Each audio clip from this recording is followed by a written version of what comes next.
So for my children's literature author study, I chose Beverly Cleary. I chose her because her books are funny, realistic, and easy for children to connect with. So I'm going to start this presentation now. So first, for the biographical sketch, Beverly Cleary was born on April 12th, 1916 in McMinnville, Oregon.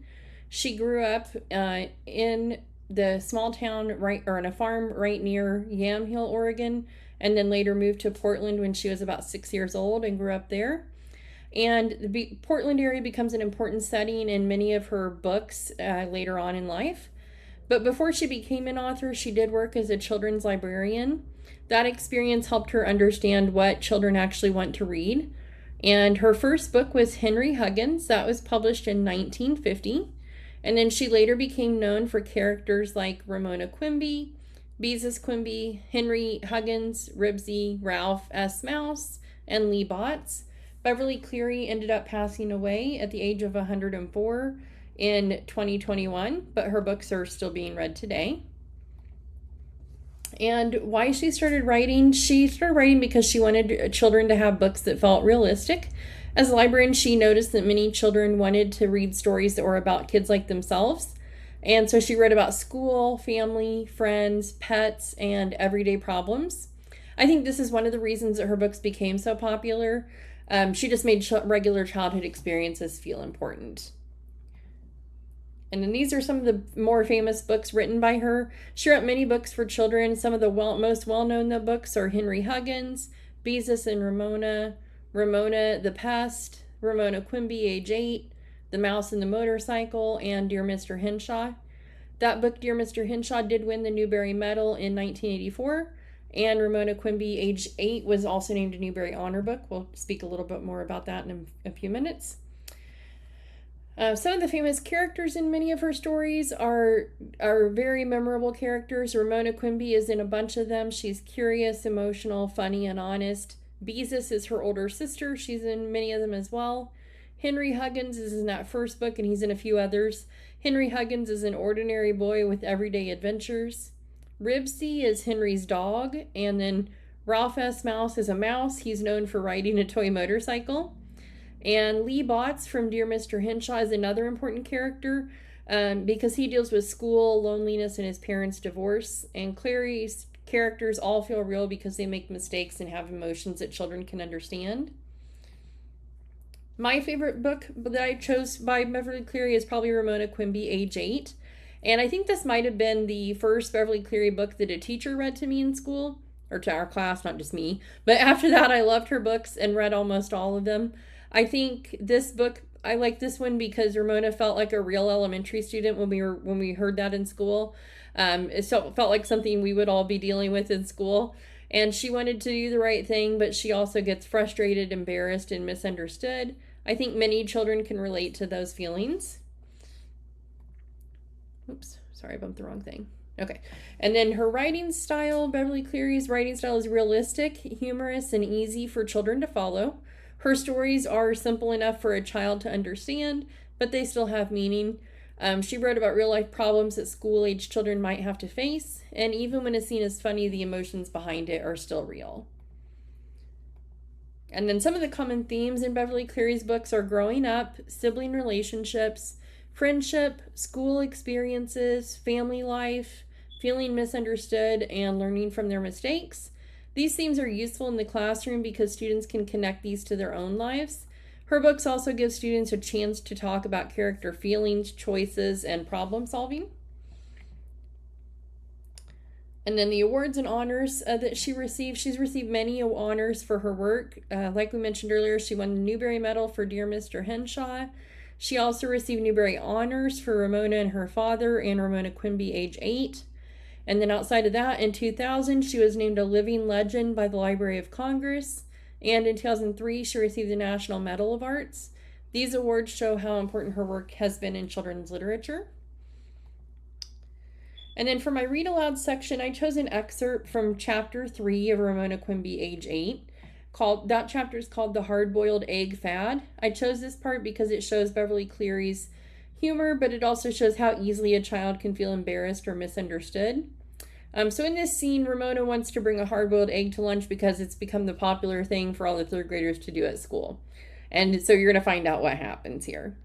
I'm reading this from an app on my phone. Okay, so this morning was so satisfactory that it passed quickly. When lunchtime came, Ramona collected her lunchbox and went off to the cafeteria, where, after waiting in line for her milk, she sat at a table with Sarah, Janet, Marcia, and other third grade girls.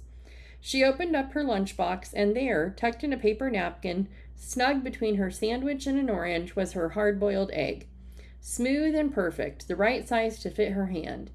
Because Ramona wanted to save the best for the last, she ate the center of her sandwich, tuna fish, and poked a hole in her orange so she could suck out the juice. Third graders did not peel their oranges. At last, it was time for the egg. There were a number of ways of cracking eggs. The most popular, and the real reason for bringing an egg to school, was knocking the egg against one's head. There were 2 ways of doing so, by a lot of timid little raps or by one big whack. Sarah was a rapper. Ramona, like Yard Ape, was a whacker. She took a firm hold on her egg, waited until everyone at her table was watching, and whack! She found herself with a handful of crumbled shell and something cool and slimy running down her face. There's a picture. You can kind of see the egg if it, yeah.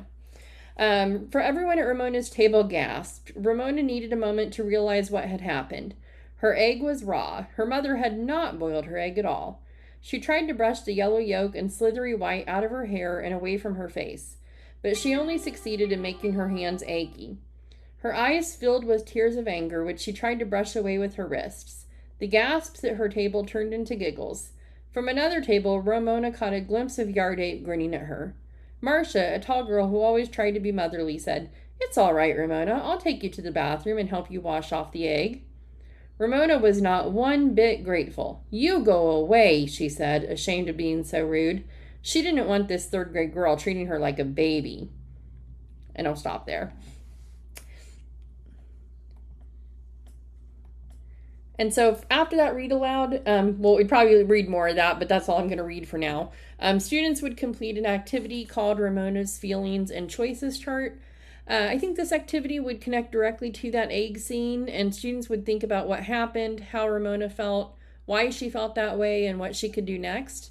This would help students practice character analysis, reading comprehension, empathy, and problem solving. And this is just a direction page for that. So they would listen to the read aloud and then choose just one problem that Ramona had in the story. They would write or draw how Ramona felt, explain why she felt that way, and share one helpful choice Ramona can make next. This activity would probably be done in either the whole group or in small groups. And then, oops, sorry, I bumped the wrong slide there. And there's an example of what they would fill out and some starter sentences. And then for students with difficulty writing, I would also let them draw an image of what is happening and then explain what they drew, orally if they need to. So I would put that chart up as an example for them to use and ask what happened, how Ramona felt, why she felt that way, and what they could do next. I wouldn't give the students the answers ahead of time because I want them to think for themselves and use evidence from the read aloud, but I would use those sentence starters that are listed there for help that students that might need extra support coming up with the sentence. And sorry, just keep bumping the wrong thing. Okay, and then in conclusion, Beverly Cleary's books continue to be loved because they're funny, realistic, and meaningful. She created characters who feel like real children, not perfect children though. Through characters like Ramona Quimby, Cleary helped children see that their feelings and everyday problems matter.